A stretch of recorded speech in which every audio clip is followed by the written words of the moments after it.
The Yankees are eagerly anticipating the return of several key players who are currently rehabbing in Double-A, with hopes that they can bolster the roster come September.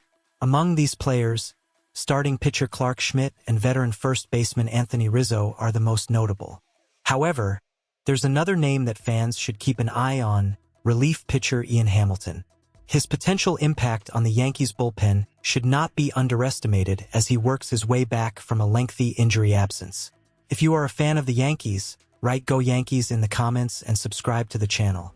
Hamilton has been a crucial piece for the Yankees, even though his season has been marred by injury. Recently placed on the 60-day injured list to make room on the 40-man roster for outfielder Duke Ellis, the Yankees still plan to reinstate Hamilton once he's fully rehabbed and ready to return. Despite some struggles this season, Hamilton's underlying metrics are promising. He's pitched 29.2 innings with a 4.55 ERA, averaging 9.10 strikeouts per 9 innings. However, a noticeable dip in his strikeout rate has raised some concerns. But don't count Hamilton out just yet. He's showing signs of a strong comeback. Somerset senior writer Matt Cardos recently reported that Hamilton's fastball is hitting 98 miles per hour, and his slider is touching 91 miles per hour.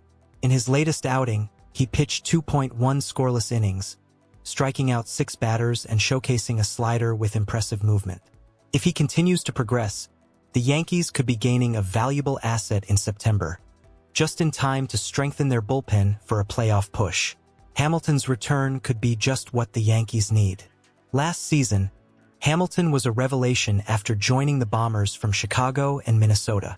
He pitched 58 innings with a stellar 2.64 ERA, averaging 10.71 strikeouts per 9 innings, and recorded a career-high 55.3% ground ball rate. His reliability made him a go-to option for manager Aaron Boone in high-leverage situations. By bringing Hamilton back, the Yankees are hoping to take some of the pressure off closer Clay Holmes and provide another dependable arm for those critical late-game moments. This strategy may explain why general manager Brian Cashman chose not to aggressively pursue a top-tier reliever at the trade deadline in late July. Hamilton's return could be the key to stabilizing a bullpen that has struggled with inconsistency over the past few months. Top 5 Yankees prospects to watch in September. With September roster expansions coming up, it's an exciting time for organizations to get a glimpse into their team's future. The New York Yankees, boasting one of the league's better farm systems, have a lot to look forward to when their September call-ups have a crack at the majors.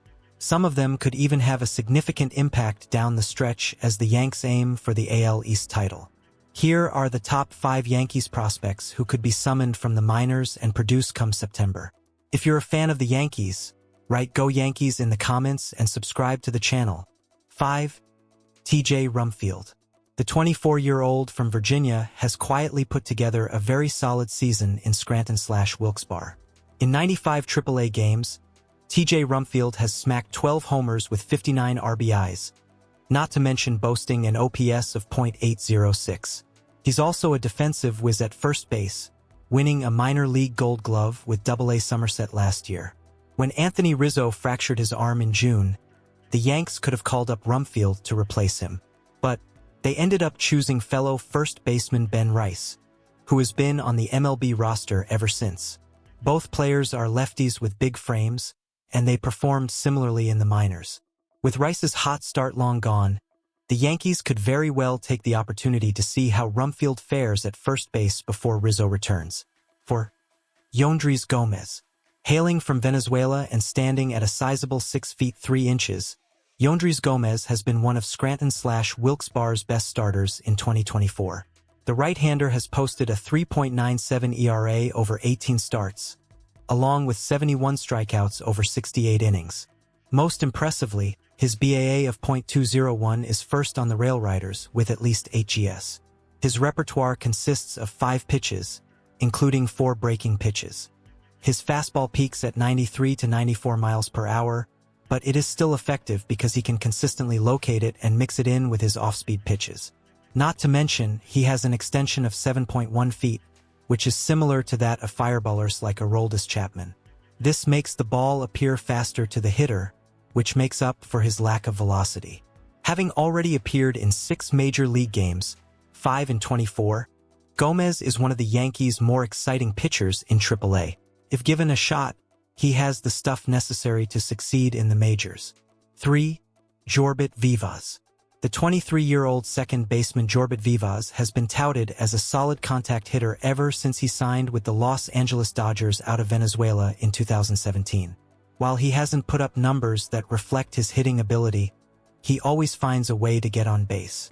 Having already summoned him as a bench option earlier this year, it wouldn't be far-fetched to suggest that the Yankees could recall the prospect for September. If Vivas was a better defender, there would almost be no doubt in bringing him up. But because his fielding is no better than current second baseman Gleyber Torres, he'll be expected to produce offensively. Having increased his power numbers and speed over the last few years, it wouldn't be unrealistic to use Vivas as a bench option down the stretch. 2. Spencer Jones.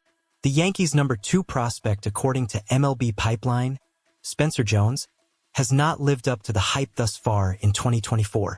The 6 feet 6 inches outfielder progressed quickly through the minors but seems to have hit a wall this season. In 103 games, Jones is slashing .249, .330, .417 with 14 home runs and 66 RBIs. Not only have his numbers worsened, but he struck out an astonishing 173 times in 410 at-bats, a 42.2% strikeout rate. Jones has a lot of untapped power, but the question remains as to whether he can harness it against higher levels of pitching. Defensively, he has good range and is serviceable in the outfield, but the biggest thing holding him back is his inability to consistently barrel balls. For this reason, he likely won't be playing in the Bronx anytime soon.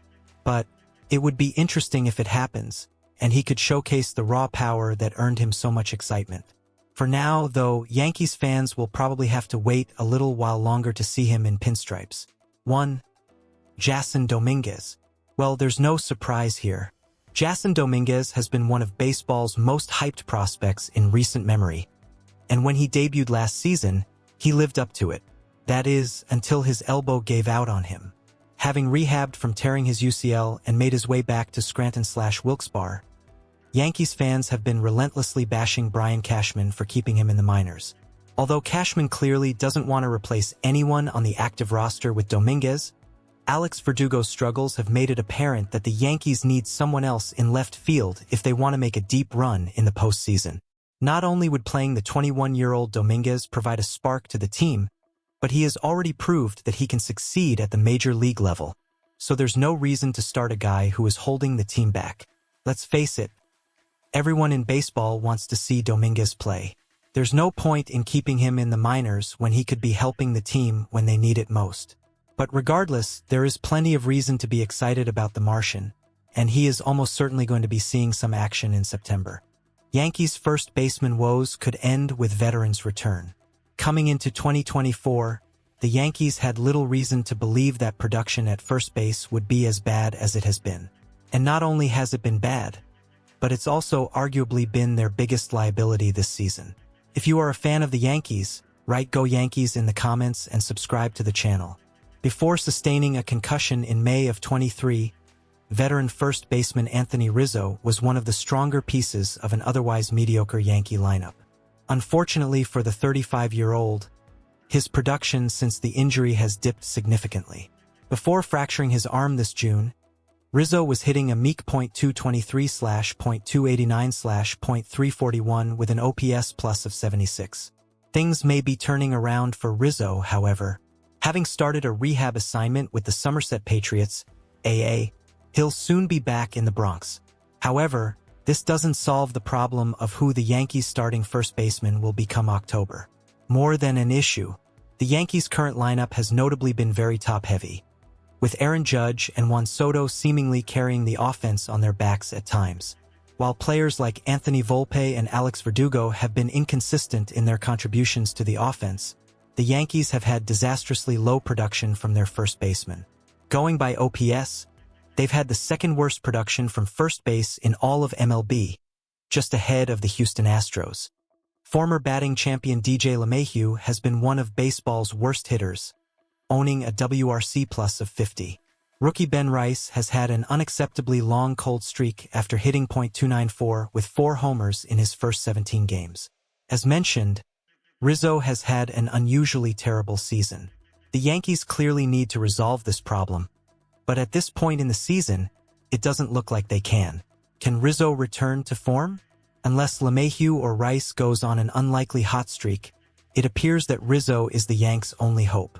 The former Cub can produce at a high level, having hit 303 home runs in his career. But as sad as it is, he appears to be on his way out, evidenced by a multitude of injuries and terrible performances over the last few years. What's worse for Rizzo is that this may be his last stint in New York. The Yankees hold a 2025 club option for $20 million, which will likely be declined no matter how well he performs. As for who the odd man out at first is, Ben Rice is the most likely player to be sent down when Rizzo returns. But, in the words of Aaron Boone, we'll cross that bridge when we get there. On the flip side, Rizzo could still contribute this fall. His lefty bat is always useful at Yankee Stadium, and he will almost certainly see playing time. Given the chance, he could somewhat return to form. What's even more encouraging is his rehab performance with Somerset, clobbering a homer in his first game back in the field. The last word. Every contending team has flaws in one place or another. As for the Yankees, their shortcomings have been at the bottom of the lineup, particularly at first. If New York wants to make a deep run in the postseason, all they can do is hope that they can get by offensively without teams exposing the glaring hole that has been first base.